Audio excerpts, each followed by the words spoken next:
Hello, this is Pat Lynch, and you are listening and watching the Career Pathways podcast, brought to you from Lyon College in the basement of the library in KILT studio. Kind of fumbled that, but I'll hopefully recover.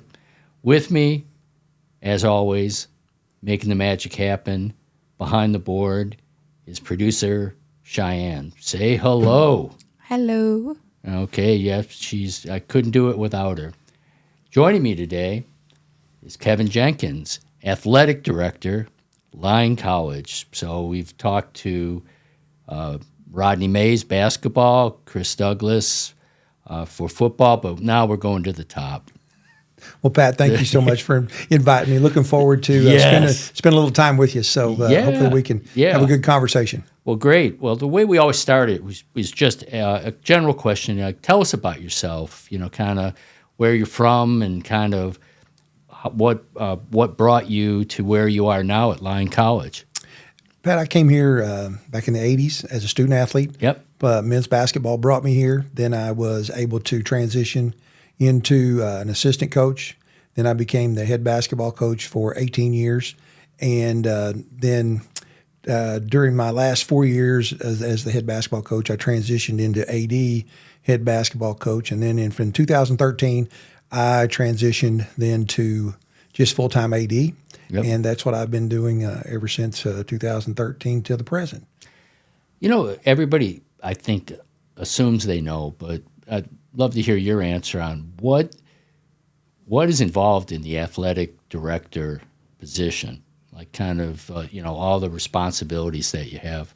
Well, I think probably the biggest thing that I see it as being is one where my role is to make sure I'm supporting the teams that we currently have, supporting the student athletes, supporting the coaches, getting them and helping them with what they need to be able to be successful, both on the playing field, on the practice field, but also helping them and supporting them across campus, whether it be visiting with student life, visiting with academics, to make sure that everybody kind of understands and what's going on. And then there's the other day-to-day operations when it comes to managing the budget, working with recruiting, working with retention of student athletes. Matter of fact, we've got close to 400 student athletes here in the athletic program. We've got 16 sports that varsity sports that we do have. So we've got a lot of things happening. And then also involved is the game management of making sure we're here to give the kids a good experience when they get ready to step on the field and participate. We're providing them what they call a good experience, whether it be live stream stats, whether it be live stream, whether it be, hopefully we've got good coaches in place with that. And then also there's the other thing, that the fundraising that goes back to trying to make sure that we have the needed funds other than just the things that are budgeted for our student athletes. So we have to get out and raise a little money, hustle a little funds to make sure that we are providing what we say we're going to provide whenever a student athlete says they're going to come to be part of our athletic program and part of our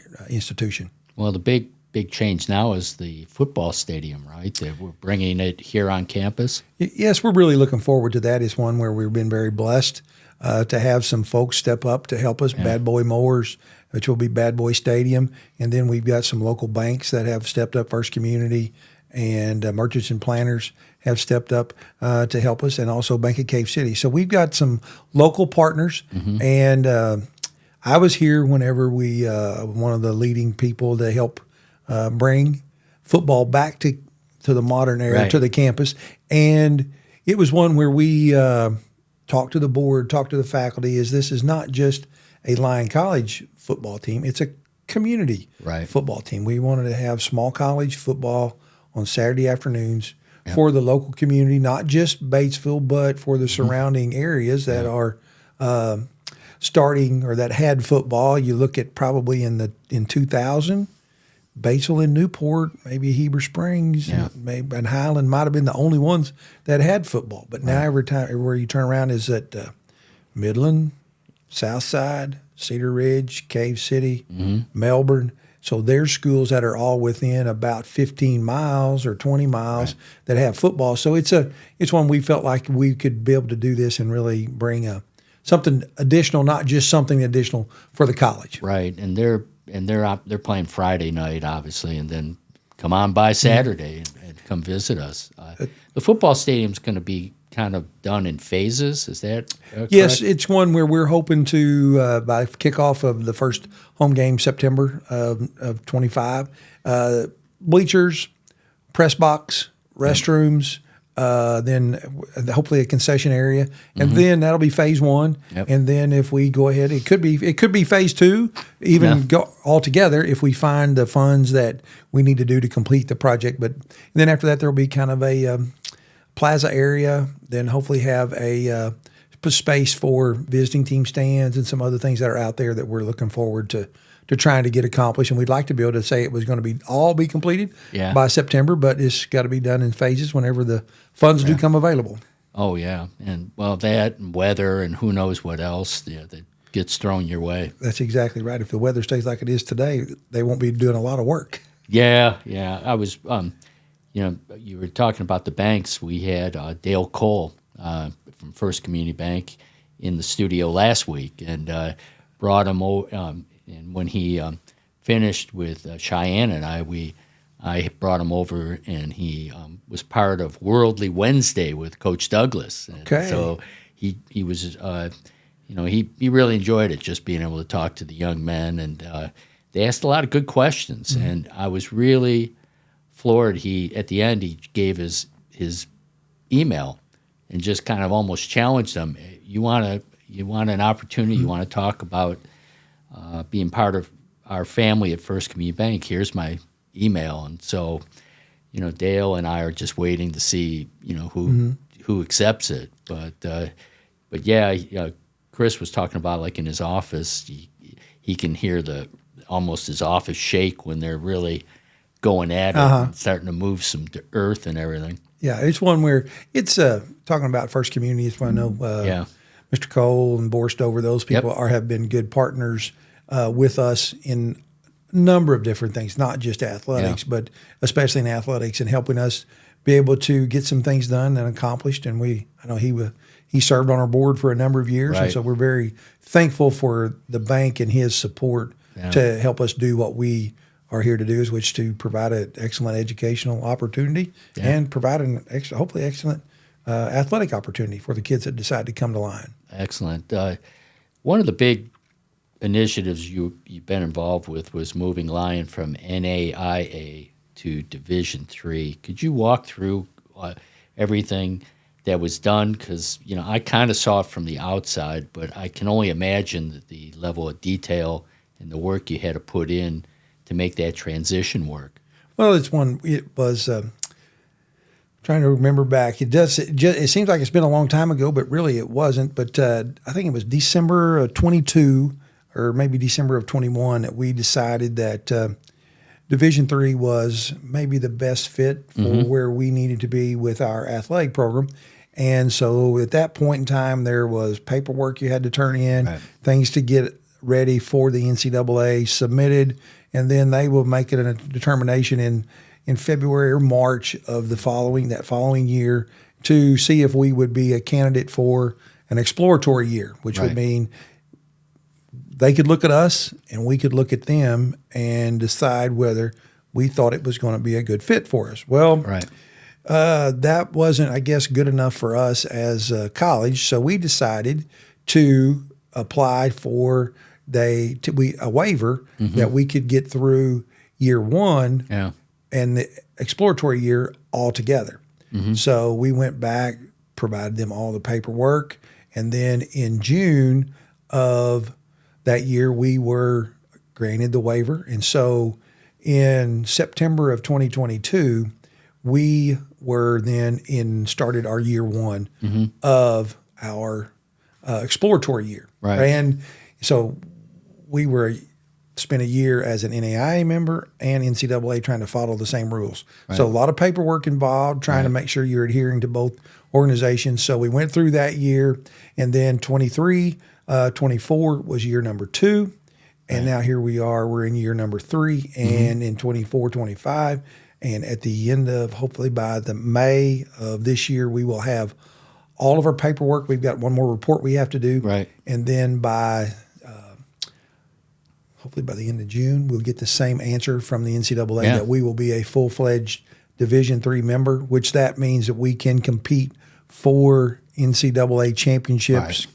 And also it will allow us to compete in some conference championships. Where some sports we are able to, but like in some of the team sports, we can play regular season championships, but we can't compete for the tournament championship where the at-large is given out for the teams going forward. And understand that, but we've had an opportunity during this time to be members of the USCAA, which afforded us 2 runner-up volleyball national championships, 2 men's golf national championships, a men's soccer national championship, and we had last year our men and women's basketball team were runners up in the USCAA. So it's been a good thing. Been a little bit. I wouldn't say it's been a little challenge every once in a while, but it's one where I think it's been a good move for the institution and for the athletic program, and we're excited to be where we're at and looking forward to hopefully we can get everything done and So by the all I's dotted and T's crossed. How does it work in terms of conference alignment? Because that just seems like okay, now you're Division III, but you have to find a home, right? And, yes, and how does that all work? Well, that was probably one of the biggest things that we were concerned about, and we were very lucky that we had a couple of schools. University of Ozarks' AD was very helpful in helping us try to walk through it, and then also the SLAC commissioner, Dick Kaiser, I'd got to know him, and whenever he heard we were thinking about going through the exploratory process, they reached out as a conference and wanted to know if we would be interested in possibly exploring them.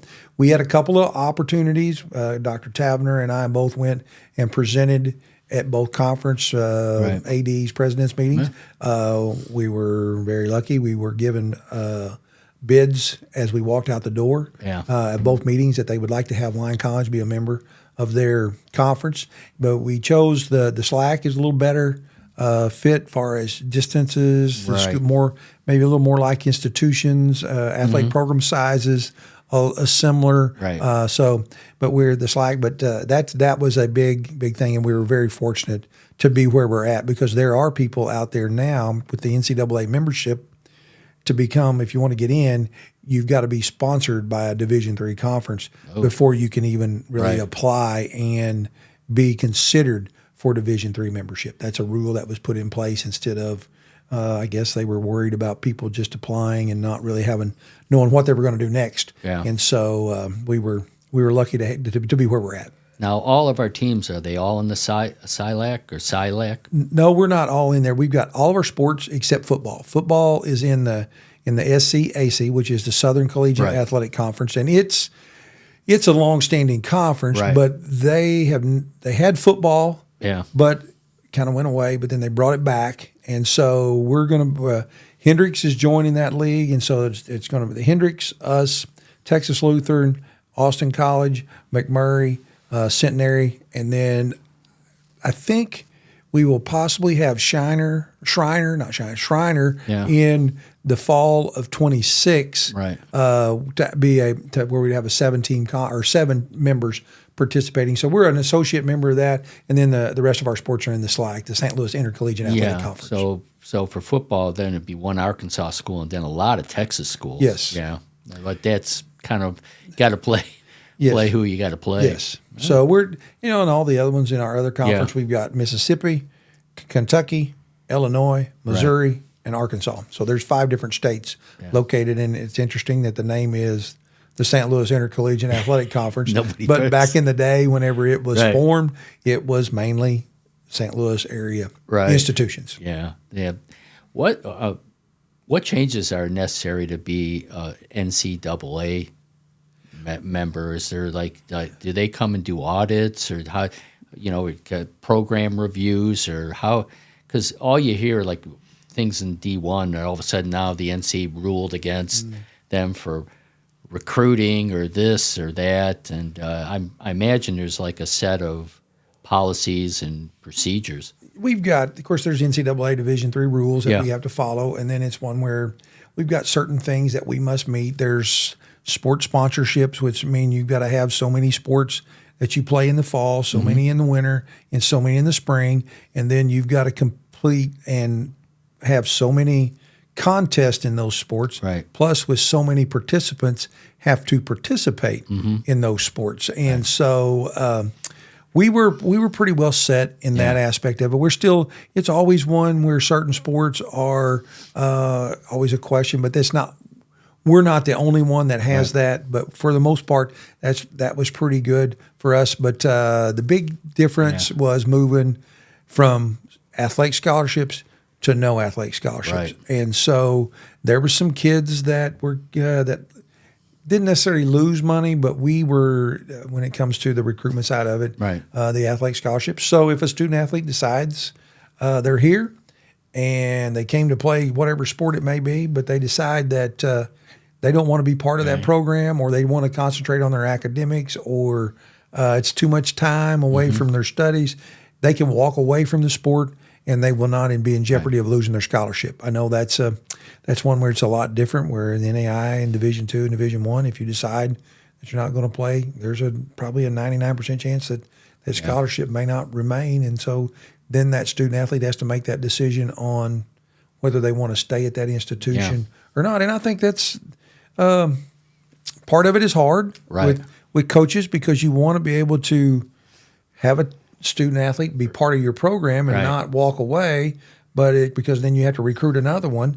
But it's also good to for the kids to be able to have that opportunity to, if it's not a good fit, then they can choose. And the school is a good fit, then that's really important too. I mean, it can go the other way. It could be one where they're a good fit for the team, but the school's not a good fit. So that's just the way it goes. Well, and with NCAA also, wasn't there differences in terms of like, there's like windows that teams are now allowed to practice, where NAIA, I guess it was a lot looser. And there was more opportunities for practice at the NAIA. There was you had more weeks and things where you could actually be with your student athletes for practice or weights or conditioning or whatever, or even team meetings just to visit. So now there's different sports have a different allotment of days and things, but there are times like in the fall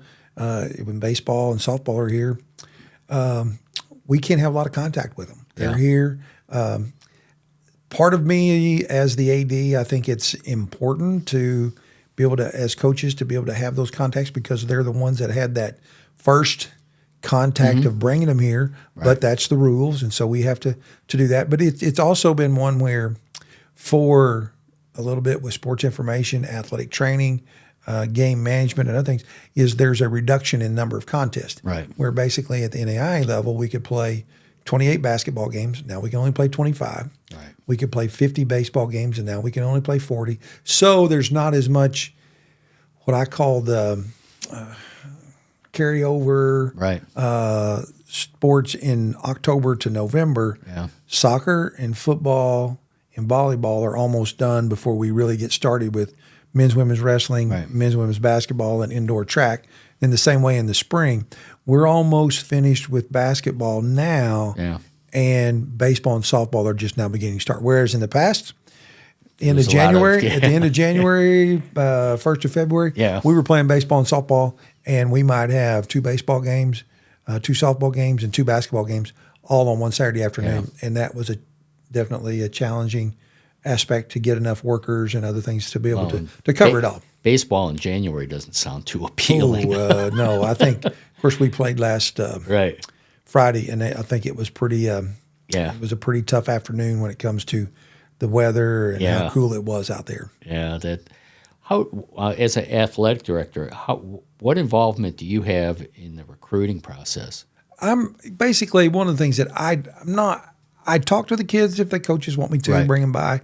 It's one where a lot of the things that I do is we and my assistant AD James McIntyre, we look at squad sizes and try to develop the number of students that are needed to be recruited and make sure we're keeping up with we're keeping our squad sizes where they need to be, and then if kids are leaving, and just different things out there. But in the recruiting aspect of it, I'm not on the road. We'll talk to kids, we'll do things, but we're not just heavily involved in the day-to-day talking to kids and reaching out to kids. Now, it's one where I will get phone calls because I've been here a long time that from either former players or different coaches say, I got a student that you all need to recruit, and then I will pass that information on to our coaches to make sure that we get that student athlete. Either we reach out to them, have some form of contact.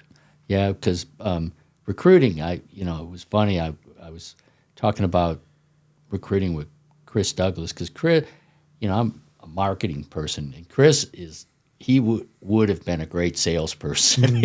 He just has that skill set. And I was asking him what it's like when he's visiting like a candidate, like he's in the kitchen with the candidate, the student and the family, and he was kind of laughing because that's kind of the movie version of recruiting. Real life right now, it's like a Zoom call or whatever, and that kind of real where you're like traveling, month after month going at recruiting has kind of gone away. Is that, yeah. Well, I think there's some truth to that. I think one of the things that is a little different now than when I was coaching is a lot of our staff will make either recruiting trips to high schools, especially I think football does this. They will get in and go to different high schools to identify the kids.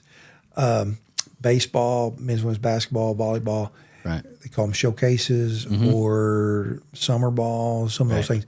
That's where you can go and see unlimited number of kids. They have the kids are filling out information. You can get their academic, you can get their cell phone, email, you can get all of that. So it's probably sometimes the coaches probably don't go to the high schools and do that or go in the homes. Now they may go to some, but they're not out there doing that all the time like it was whenever I was coaching. I would go and sit down with the coach at the game or the parents or whatever after the game was over with and have that conversation.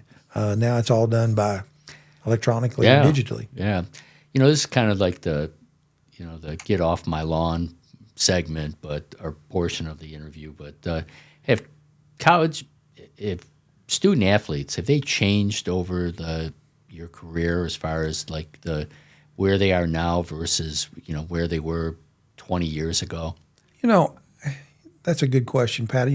Sometimes you want to say they have. Right. I don't know whether they have or not, just because the number of opportunities, the number of things that are there, have we as coaches, parents, have we adapted to meet those students where they're at and things? I think they're a little more want it to happen immediately. Right. They don't. I see it as there's not a lot of them do want to. Might not get to play as a freshman and move on, or want to not wait. What I would say, wait their turn to play, but we see that all across the board now with Division I, Division II. Is if those kids are not getting to play, they're looking to find a new home someplace else because they want that instant gratification. I think we all wanted it. Some of it they built in more mobility for the students, where you were kind of locked in. You would be accepted in a program. Your ability to leave, you'd lose like years of eligibility, and they locked you in. Now you don't lose any of that. Anything. You can move pretty seamlessly. Yes, and I guess part of me doesn't like that, but part of me goes back and looks, and I'm just talking at whether it be us or whether it be Division I, our coaches can leave and go coach next door. Right. Down the road, whatever, and there's no ramification that keep them from leaving. But so why should we, if a student athlete wants to leave, I know we've invested, but the student in that student and that athlete while they're here, but the institution has invested in that coach and provided them, and then all of a sudden they get to where they have win 2 or 3 conference championships or anything, and if the paycheck's not right or whatever it may be, or they're out the door and gone. Yeah. And there's nothing that you can really do as an institution to keep that from happening either. So you do want that. I still think there's something to that commitment to the program. Yeah. Seeing kids having 3 different institutions that they played for, how do you develop that pride in that alma mater to help because one of the things that really helps us is the alums that we have really bought into the program. And when you're here a year, how do you develop that bond with your alma mater? And I mean, there's anything wrong with it, but that's something that we as coaches and administrators are going to have to do a really good job of making sure our kids understand the importance of being able to be part of it. You're kind of a hired hand in a way then, just going from year to year, program to program. One thing is at Lyon, I guess because Lyon has such a high percentage of student athletes here on campus, we really haven't developed much when it comes to club sports. Was that always that way, or were club sports like more prominent in the past? I guess back maybe 10 years ago, whenever I first took over as AD, we tried to implement some of those. We tried to add in disc golf. We tried to add in what else? We had. There was even once there was a mountain biking, and there was some other. There was then also ultimate frisbee, or I think that's what it was called. So there was things that we tried, but I still look at that club sports are different now than maybe what they were 10, 15 years ago. Is you've got to almost have somebody at your institution that is kind of like esports, kind of like archery, kind of like if you don't have somebody that's really actively recruiting, working with those kids while they're here, then what are you really looking to get from those? And will the kids come and just say they're going to show up and be part of the whatever it may be? What like if we is it time to look at trying to have some form of pickleball? Pickleball is a huge sport. Right. I mean, they've got to where they're playing it all over the place, everywhere. They can find a little spot, and especially just not on our tennis courts. It's please. No. So that's just one where that is the thing. But if we're going to do things, you've got to have. I think you got to have somebody that is invested to try to help. Yeah. Give the kids that are here, and then also recruit some of the kids to come to be part of it. Oh yeah. This is a podcast about careers. So kind of when you graduated Lyon, did you go directly into coaching? Yes. One of the things that I graduated with a degree in business management, and I had I still can't remember if Mr. Cole and some of the local people that are in the banking world were here or not, but I interviewed for a couple of jobs, local banks. Matter of fact, I'm from a small town in southern Missouri, a little town called Alton, Missouri, and I got to know one of the bank people that was there that was here at one time in Batesville, and so he'd just taken a job up there, interviewed, and had a couple of opportunities then, but wasn't for sure that's what I wanted to do, and had to put on a coat and tie and go to work back in those days. I mean, it was one where I said, I don't know whether I'm really up for this, and so at a desk, I went home. Grew up my dad owned a custom farm work business, and so he said, if you're going to be at home, you're going to get back on this tractor. So I got back on that tractor in that hot sun for a few hours or a few days, and I did have the opportunity. Sometimes it's just luck, just works out. I enjoyed during my college career working with student athletes and the younger ones. I spent a lot of times. I went to Three Rivers Community College at Poplar Bluff. I spent a lot of times working their basketball camps, summer basketball camps here. The assistant that was here that coached me during my last year as a student athlete here left, went back to the high school ranks. I didn't have a job, and so Coach Garner called and said, "Would you be interested in considering this?" And so came in, and and this is kind of where it transpired into this. I spent 9 years as his assistant, Yeah. and then he stepped away to become full-time AD, and then I was able to step in and be the head basketball coach. And it was one where, we've had some very good. All of our sports around here have been very good, Right. but it's one of those things about it. We've turned out, whether we've won a lot of championships or not won a lot of championships, we've turned out a lot of good student athletes and a lot of good men and women to be good people in our communities and probably even around the world that I don't even know about. Yeah. For students listening, and they want to get a career in coaching, basketball or any sport, what advice would you give them? Well, I think probably right now the thing to be able to get involved with, because I think at the Division I, Division II level, there's even opportunities for us. Right. But if you can find a spot that you can get your master's, get in, get your feet wet, experience everything there is about the program, whether it comes to game day ops, whether it comes to recruiting, whether it comes to on the floor activities, whatever you can get involved with as a GA. And then not only can you do you can do a couple things. You can get the experience of working in, whether it be Division I, Division II, Division III, NAI, whatever. And then also you're going to get your master's, in which that also in turns makes you a little more marketable as you get started. And then network, connect. Yeah. Make sure you are, when you're given the opportunity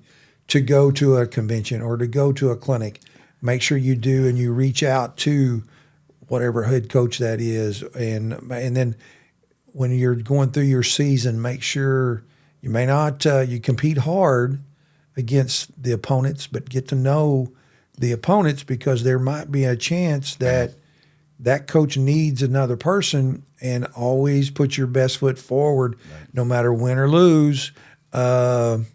Make sure that you are giving off that vibe that you would be a good employee for them. So I think that's the way if you want to get into the collegiate side. Now, I started at the bottom. Yeah. I worked my way up. Now, some people will maybe get lucky enough that they can step in and be a number one or number two at a Division II or even a number one. But that's just that was the way you do it. Yeah. And then what advice if somebody says, I want to be the next Kevin Jenkins, and I want to be an athletic director? What kind of career path do you take from there? Is it only through coaching, or is there other ways? No, I think at the NAIA and even the Division III, a lot of the ADs did come through coaching, but it's really changing now. It's one where there are people that are at the Division I level or Division II that are could be advancement in athletics, could be in game ops, could be a number of different things that will give you that experience to be out there. Because there's a lot of people at the Division I, Division II level now they may have played a little bit, but they may not have ever coached. They may have got their degree in business or whatever, and they're stepping in because there's a lot to that. I mean, it's not, there are the recruiting aspects of it, but there's a lot of sides of it that of athletic administration that is learned. Could be in whether it be accounting, dealing with the budgets, whether it be management style, whatever that could be, because you've got a lot of people. We've got 35 people over there, and you've got to figure out what buttons to push to make sure you're getting everybody going in the right directions. With you have, is it 35 direct reports? Something like that, yes. Do you ever get everybody together, or how do you manage the, as far as all your direct reports? One of the things that we do have is basically all the assistants are under the head coaches, but they're still kind of all under the director of athletics. And so what we try to do is about once every 2 weeks, we will have a meeting and get everybody together and just kind of talk through things, not as much about whether I'm giving them a lot of pertinent information. It's more about bringing them together because we're all on the same team, and we need to know each other. Sometimes we get a little bit of silo effect. With our campus, the way it's set up is you got football in their building, wrestling in their building, baseball in their building. Then you got the athletic administration in our little red building outside, the people in the gym, then some of the other coaches in the soccer little building right beside. So we're not crossing paths on Yeah, a daily yeah. basis. We may see each other in the dining hall, but Right. we may not. That may be the only time. And it's one where we all have this tendency to get caught up in what we are doing and forget about, or what I'm doing, instead of forget about what's actually happening in Lyon Athletics or Lyon College, and getting out and being seen and being part of a bigger picture Right. than just Lyon basketball, Lyon track, Lyon football, whatever, Lyon women's basketball. So that's the biggest thing that we try to do, and I try to make sure that our coaches are involved both Yeah. campus-wide and community-wide, because I think it's important. The speaking of community wide, because you're in one of those positions, a lot like Dr. Tavener, where there's a big community component to what you do, isn't there? In terms of the things that you do, that as far as outreach and talking to people, whether it's for fundraising, just obviously recruiting, but just volunteer support. I mean, can you kind of talk about the community involvement that you have? Just kind of give you a little bit about it. Of course, we just broke ground for the football stadium, and of course, basically, there's important people that you invite. We had the state representative was here, the mayor was here, the county judge came, and it's one where basically what I try to do too is on, I guess, Thursday of last week, they broke ground on the new water treatment plant here. All right. It was cold, and I didn't necessarily want to go, but the mayor, it was a big deal. It was a big deal, and so I went. Felt like it's to show support of what they're doing, because we are part of this community and things in which I think it pays off, because last night, I guess, I'm hoping they did it, but I reached out to the mayor, I have his phone number, and text him. I said, hey, could you run one of the salt trucks through campus and treat our roads, because we're not a public street. Right. And they may do it, but then they might not. But with asking him, hopefully they'll do that, because we've got basketball games coming up on Thursday and Saturday. Fingers crossed. Fingers crossed on that. So that's one of those things where you try to go and be part of those things, and you get to know those people on a different level, because we need them, and then of course they need us too. Right. Yeah. Do the local high schools, middle schools, they kind of reach out to you at all for support? Yes, we get that all the time, and it's one where basically one of the things that we've started this year, the AD at Batesville High School, the AD at Southside, and myself, we all meet once a month for lunch, and it's one where we talk a little business, little things, but it's basically also to kind of decompress, take a breath, talk about some of the things that maybe were things that have happened, or some of the different stuff. But then also there's some things that we try to do to make sure that we are moving our community forward as best we can help when it comes to, whether it be outside stuff, whether bringing in teams for tournaments, different things that are out there that are available that we can assist with, whether it be if the city has a tournament for baseball, and can they utilize our field? If the big things in the summertime are they have these basketball tournaments and volleyball tournaments, but the basketball one's the big one. Can we utilize our space to help them? Do we get a lot of money off of it? No, but it's also a community that eventually we'll get some things back from being a good community member. Yeah, no, and I think that's the importance of Lyon to Batesville and even Independence County. It's obviously economically, but just all the other things we can do to contribute is a good thing. One last thing, as far as we going back to like being as a career as a coach and as an assistant. As far as advice for students, it's kind of like what is it that you what is it that you can expect? As far as that, a lot of times the student athletes, they want to stay in sports adjacent type of careers, so that's why they pursue it. But then they get in and they realize, whoa, it's something completely different, in terms of. So what is it that they can expect, and then what is it that they should know before they really go and pursue a career like that? Well, I think it's one far as on the on the coaching side of it, Yeah. it's one where there is, and as a player, you experience this too, is that you can't get too high, you can't get too low because of the wins and the losses, and that's not. Yes, it's very important. Right. But the biggest thing about it is when you go to work every day is that you should be looking at how am I going to, whether it be help my institution, but most importantly is you've got to have that passion that you want to see student athletes succeed, not just in your sport, but whether it be in the classroom at a high school level, a classroom at the college level, or whatever that may be. And I think that is one where as you go, and you're going to probably see that if you really care about your kids, you're going to invest probably more time than maybe what's coming back in that paycheck. But it's one where, as a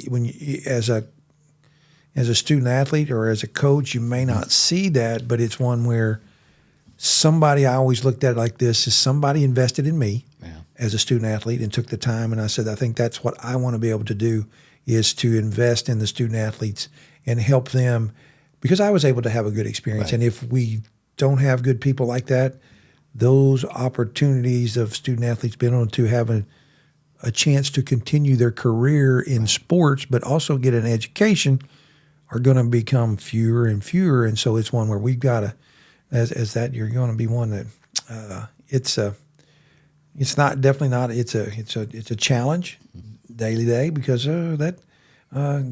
we get judged as a coach and sometimes as an AD on wins and losses, and that may not be probably at the end of the day when we all walk away from it as a retired coach or AD.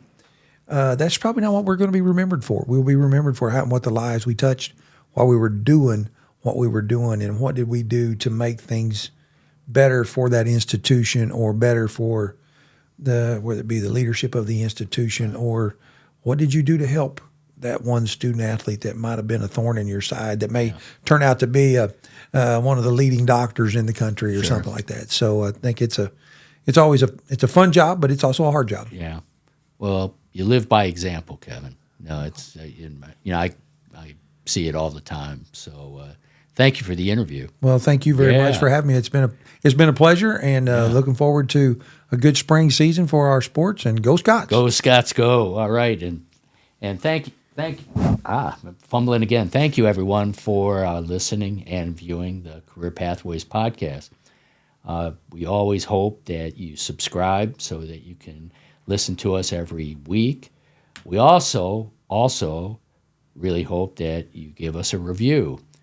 And when you give us that review, how many stars, producer Cheyenne, should that review be? 5 out of 5. You bet. Yeah, she's a math minor right now, nursing major. But also, one thing we always close the podcast with is a question. That question: where can you find the Career Pathways podcast? I know a person that knows that answer. You can find the Career Pathways podcast on 99.97% of all platforms. The same amount of germs that get killed with Germ-X, supposedly. Now, you heard from the voice of authority, but thank you, Cheyenne. Thank you, Kevin. And thank you, our listeners and viewers. We hope you enjoyed this episode. I did. And we hope you continue being a viewer of the Career Pathways podcast. And we will see you next week. Take care.